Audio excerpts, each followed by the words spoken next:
So, how do you make a game like Rogue Garden 2 in Roblox Studio? And this time, let's add a restocking shop system, where people can purchase their seeds from. And you can also find my Grow Garden 2 like premium framework, as well as a lot of other useful systems in the description. So now let's switch right to Roblox Studio. So we're inside our Roblox experience now. First we need to make sure to have a 3D model for our shop in the first place, which you can find in the toolbox with our 3D assets. And now let's say I want to add my proximity prompt to this front part here, so people can trigger it in order to open the shop. And I also want to rename this part, so I can access it without ambiguity from the code in a minute. And now I can create a new local script, or use an existing one inside starter character scripts. And now inside here I can get access to this proximity prompt, whatever your hierarchy might be. And also get access to the player GUI and the shop GUI more specifically, which we'll need to add as a screen GUI below starter GUI, like this for instance. And now each time we trigger the proximity prompt, we can flip its enable state, which we likely want to disable by default, and also set screen insets to none. Let's have a look. So now each time I interact with this proximity prompt, you can see this shop GUI's enabled attribute being flipped. Perfect. Now let's briefly set this to enabled so we can fill the shop GUI with life. Now for instance we can add a simple frame with this anchor point, roughly this size and position, background color 3, and that should be it. Next we can add a text button called close button to the top right. Now you can rescale it like this, but again make sure the size and position attributes are relative, like using those former values. Give it a red background color, change its text to X, make it white, bold up here, and likely increase its text size. We can also add a text label to it called restock label and move it up here. We can add this text stroke by setting text stroke transparency to 0 all the way at the bottom here. This is just an example text now since we will be changing it from code in a minute. Now we can add a scrolling frame here with brown as its background color, so people can scroll through those various objects like seeds. My premium restocking shop template, this thing here that's also included in my Rogue Garden 2 like framework. I also have this kind of background texture which I will be skipping for now to make it easier. Same as with this restock button. And now in here we can add a UI grid layout to make those items align perfectly. And I want to use this as a template. The reason why I use a text button here is in order to have this nice animation. And in my case I want to add a couple of text labels here, like the name label, price label, stock label. An image we can set, as well as this buy button, having UI corners, or a UI corner, a child. And obviously you can also defer here. And I added them essentially the same way we did before, but now I want to set this to be invisible again, since it's the template. Perfect, so now let's set this object's enabled attribute back to false and give it a test. Awesome, I like it. And now we can also get access to the close button. Again, make sure this aligns with your hierarchy, and close the GUI in case we hit the close button. Okay, so no yellow text popping up, that means the hierarchy was correct. And there you go. Good. But now we need to actually restock the shop, like on the server side, and populate those elements as well as update the timer on the client side. But now since we need to access this data from both the clients as well as the server, I would suggest adding a module script to replicated storage, like this items one, and store all the important values in here, so you can add various items and give them some attributes, with image in my case being a link to a toolbox texture. And now we can essentially add a new server script or script to server script service for the shop, get access to this items module script, and use a new map to store the stock. For instance, item 1 has still 5 units, item 0 is out of stock, and so on. Add this restock local function in order to go over all items in here and set their stock to back to 10. You can also branch here or use a new max stock attribute here.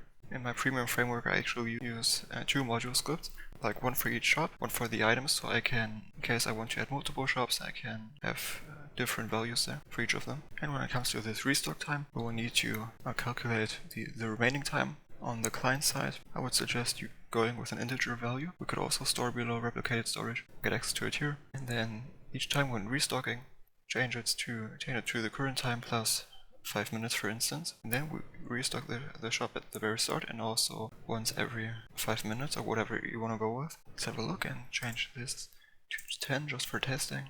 Oh, and perhaps print this data structure, otherwise there's nothing for me to really look into. And then 10 seconds later or whatever we had, it should say the same amount. There you go. Since we don't even decrease it, but we also don't increase it, we set it back to its default value. Perfect.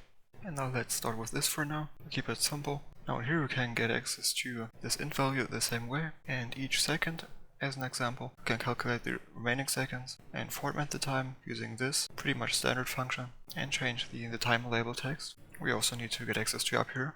Almost forgot there. So what does it look like now? Good. Awesome.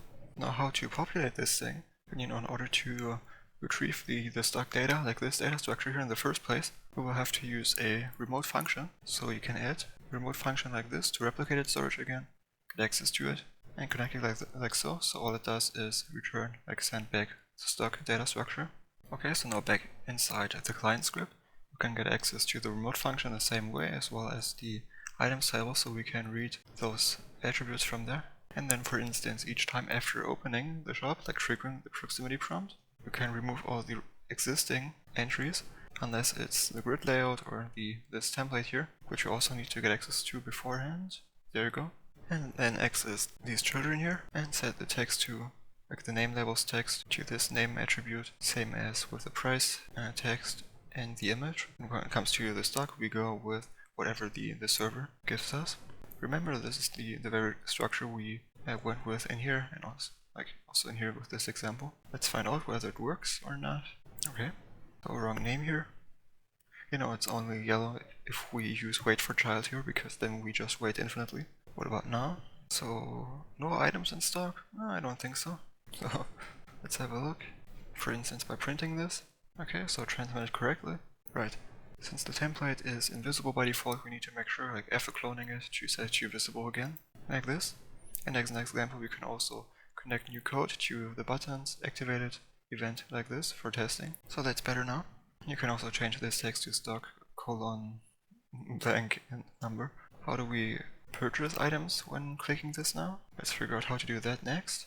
So we can add a new remote event, this time to replicated storage, and fire it in here instead of printing a debug message. If you like, I can also transmit the item ID, though in my case it won't really matter.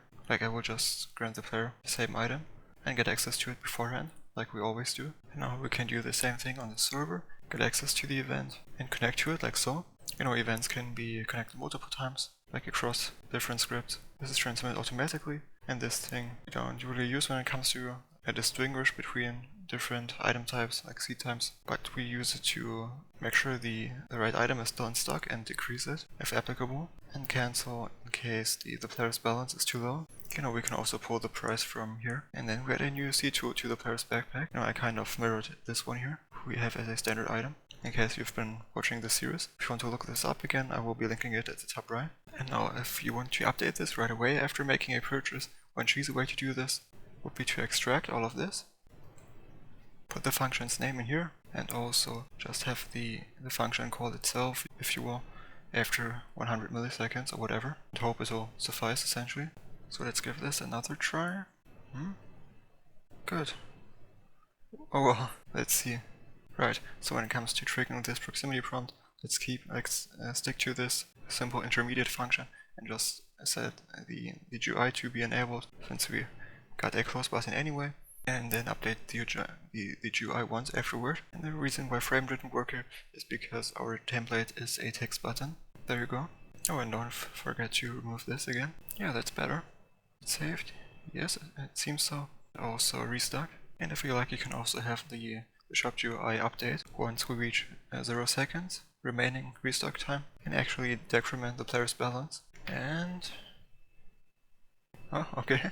Okay, so you know what, let's do this the proper way and add a new remote event to replicated storage called update GUI, access it up here, and then just tell all clients to update each time we restock or a purchase is made. And then on the client side we can also access it and then just call update GUI right away. This way we can remove what we had here as well as what we had in here. Still looking good. And there you go. Perfect. So this is how you can add a restocking shop system to your Grow Garden-like game. It's quite impressive, but look what we've essentially built over the last couple of days and weeks. But again, if you find yourself having trouble with any of this, feel free to reach out. But now let's wrap this up, and I'll see you in the next one.